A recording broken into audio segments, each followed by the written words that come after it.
C'est quoi le messianisme? Après ces 4 épreuves, vient le souffle sur l'eau. C'est quoi le Messie? C'est quoi le Messie? Si on essaie de dire une formule lapidaire, qu'est-ce que c'était le Messie? Et c'est quoi la galoute? Ben, c'est très simple. Le Messie, c'est quand le moment messianique, c'est quand il y a union entre la réalité et la vérité. La réalité et la vérité. Quand il y a une distorsion entre la vérité et la réalité, on est en galoute. Quand il y a une harmonie entre la vérité et la réalité, c'est un moment messianique. C'est pour ça que très souvent les Juifs ont été accusés d'être moches, d'être pas beaux.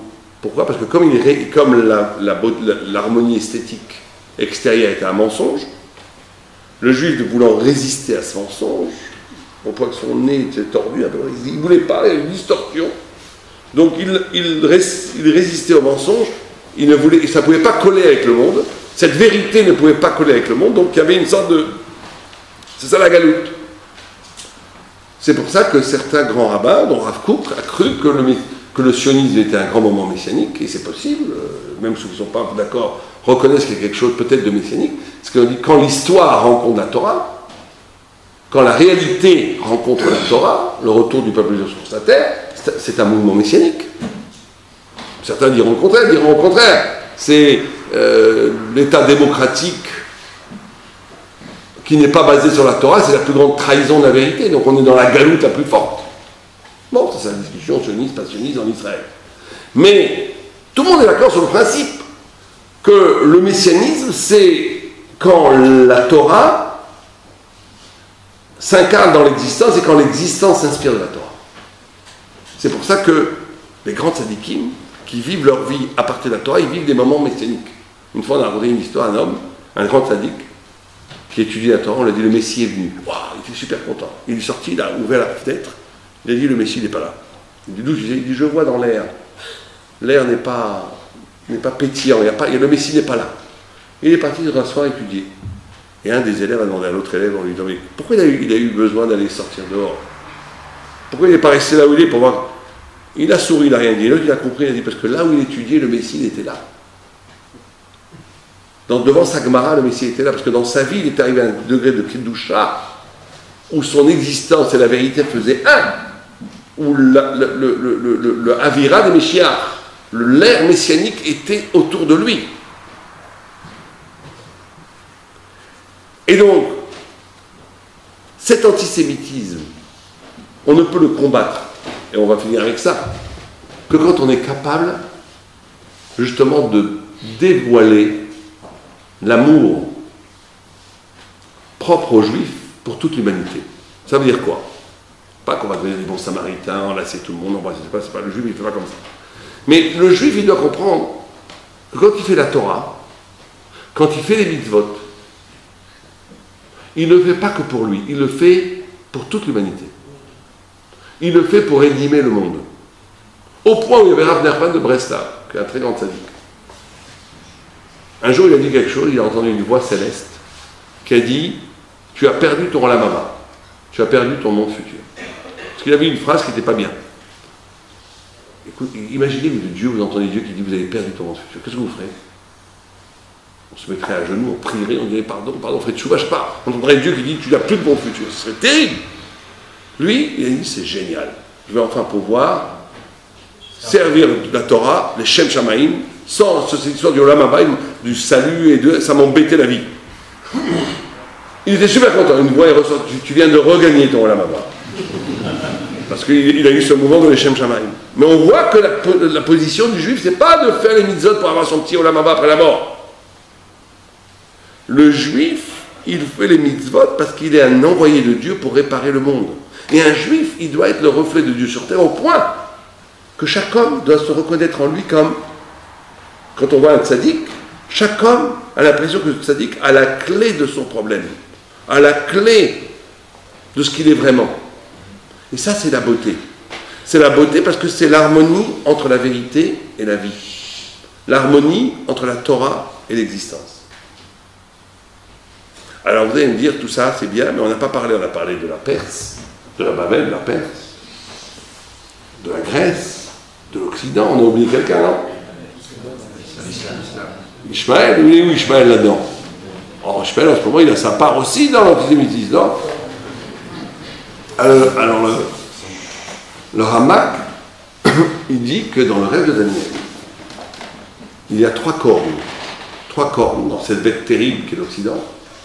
Et il dit ces trois cornes, c'est les trois formes d'Ishmaël. Alors je ne sais pas depuis, j'en ai pas vu trois, bon, on a du mal à en voir trois. Mais il dit qu'il y a trois formes d'Ishmaël. Et ils ont une fonction dans le temps messianique, puisqu'il dit, que c'est écrit aussi dans le Midrash, que dans le rêve de Nabuchodonosor, la tête d'or, c'est Babylone, le ventre, c'est la Perse, parce que c'est la nourriture, les deux bras, c'est la Grèce, et les deux jambes, c'est Esav et Ishmaël qui marchent pour nous amener le Mashiach. Et le Rambam, Maïmonide, dit ça. Il dit dans son livre, à la fin de la Belachim, que même si ces religions sont fausses par rapport à la Torah, elles ont une fonction essentielle, c'est de rendre universelle la Torah. Parce que imaginez que si personne n'avait connu la Torah, et que le Mashiach viendrait, on dirait, mais on ne savait même pas que tout existait, c'est pas juste. Le christianisme et l'islam sont les deux jambes qu'amène le Mashiach, parce qu'ils répandent dans le monde entier la notion de justice, la notion du Dieu unique, la notion de vérité et la notion messianique, qui fait que le monde entier est concerné. Et il dit que la fonction d'Ishmaël sur terre, alors ça va peut-être pas plaire à tout le monde, mais c'est ce qu'il dit, c'est qu'il faut qu'il mette le balagan. C'est ce que c'est le balagan en hébreu, la pagaille. Pourquoi? Parce que sans ça, l'Occident serait tellement stable, tellement puissant, tellement indépassable, comme Édom, que ce serait une sorte de muraille entre nous et le Mashiach, entre nous et la vérité, entre nous et la révélation. Ça rendrait tellement absolu le monde matériel, le monde politique, le monde des civilisations, qu'on ne pourrait pas voir la lumière messianique. Or, la fonction d'Ishmaël, c'est de venir faire le balagan en et ça pour montrer que tout est relatif.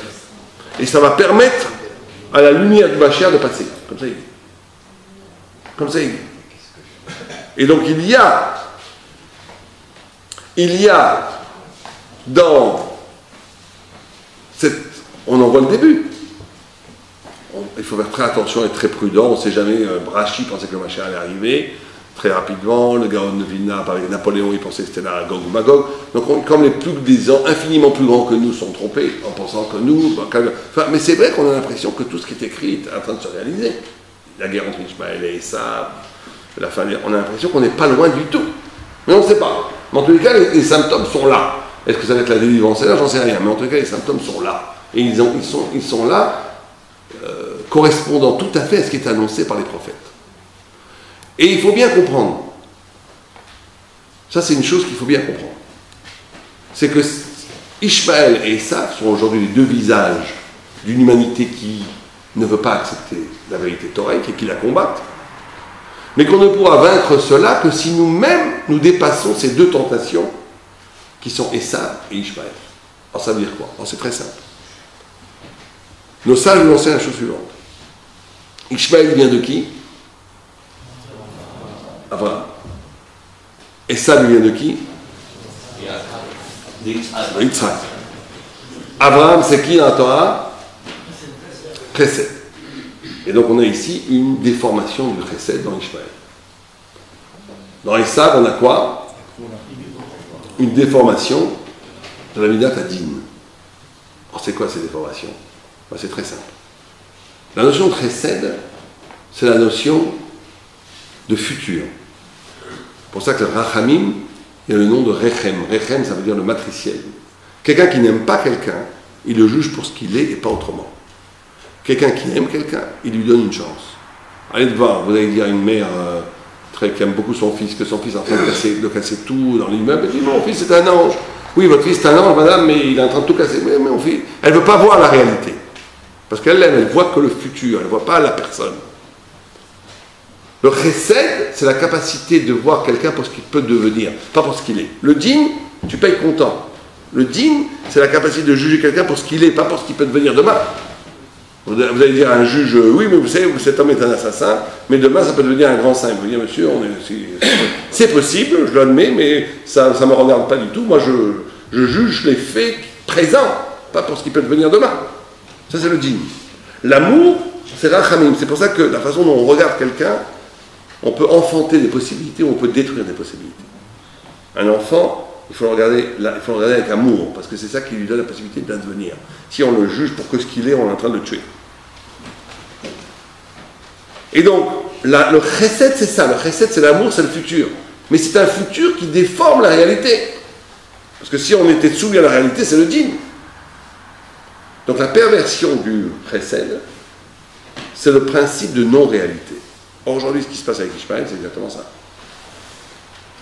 Vous regardez que nous sommes confrontés à une logique que nous ne comprenons pas très bien, où le principe de réalité n'existe pas.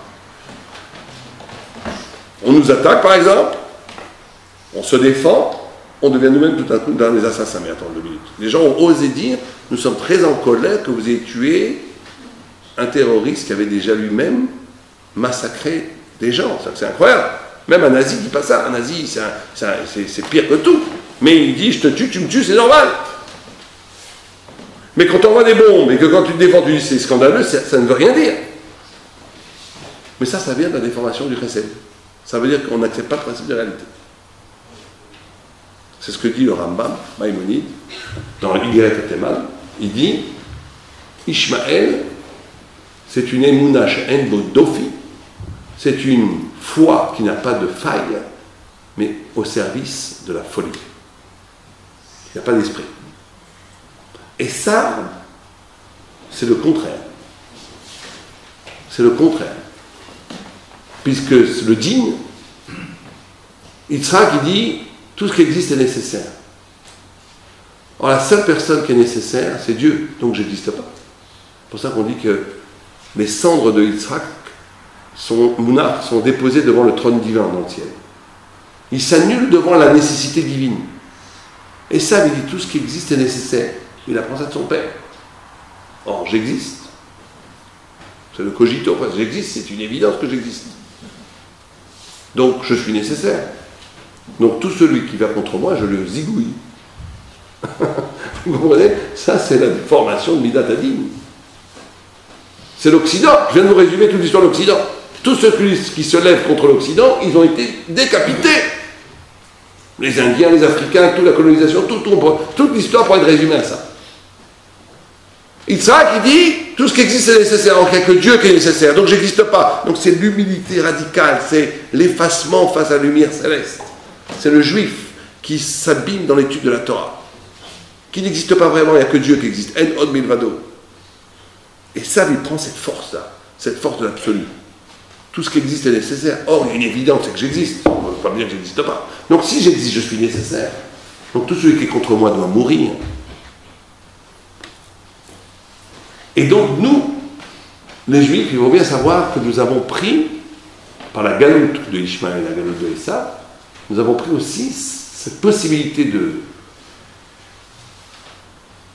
Parce que c'est ce que dit le Maïmonide. Il dit, Ishmaël, c'est une foi exceptionnelle qui n'a pas de sechel, d'esprit. C'est pas sérieux dans l'histoire. On regarde, l'un devient l'autre, Ishmaël devient Israël, qui devient Ishmaël. C'est pas sérieux, c'est le jeu d'enfant. L'Occident, ils ont un sechel, dit le Maïmonide, qui peut arriver proche de l'intelligence talmudique. Mais ils n'ont aucune émouna. C'est pour ça qu'ils prennent comme Dieu un homme. Parce qu'en réalité, ils ont l'émouna que de l'homme. Et il dit, le juif n'amènera le Mashiach que quand il sera capable d'avoir une émouna plus forte qu'Ishmaël et une intelligence plus forte que Esav. Ça veut dire quand il sera capable d'avoir une émouna, une foi qui va alimenter l'intelligence et une intelligence qui va alimenter la foi.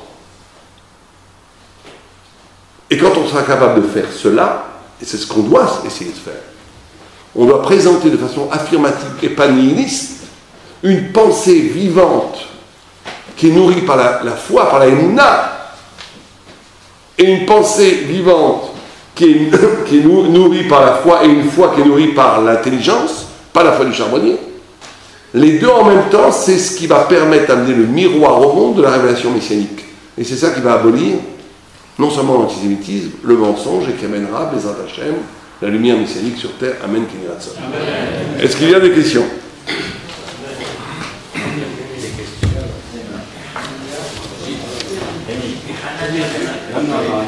C'est vraiment un exposé absolument fabuleux. Et vraiment, je remercie le Rav Raphaël Sakin de ce beau cadeau qu'il nous a offert ce soir. Je voudrais simplement vous donner une information essentielle, c'est que Be'ezrat Hashem Bli Neder, je vous invite tous à venir assister à Mélade Malka la semaine prochaine, samedi prochain. À cette place-là, il y aura Rabbi Mordechai Bitton, qui lui aussi vient de Yerushalayim et qui va nous faire aussi un partorat absolument époustouflant en ce qui concerne Maaseh Bereshit et les mystères de la création. Vous avez une affiche qui est à l'extérieur, vous pourrez la lire à votre aise.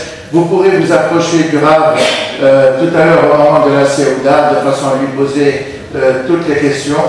Sachez uniquement qu'il lutte, il galère, il court pour essayer de maintenir à flot le collège Elisha de Baït Vagan, et tout celui qui pourrait éventuellement, vous avez la possibilité d'aller à Yerushalayim, allez visiter ce collège qui se trouve à Baït Vagan, et vous verrez un peu la teneur et de la dracha et du limoud qui se fait là-bas, qui est absolument vraiment extraordinaire, que ça mérite quand même le détour, d'une part.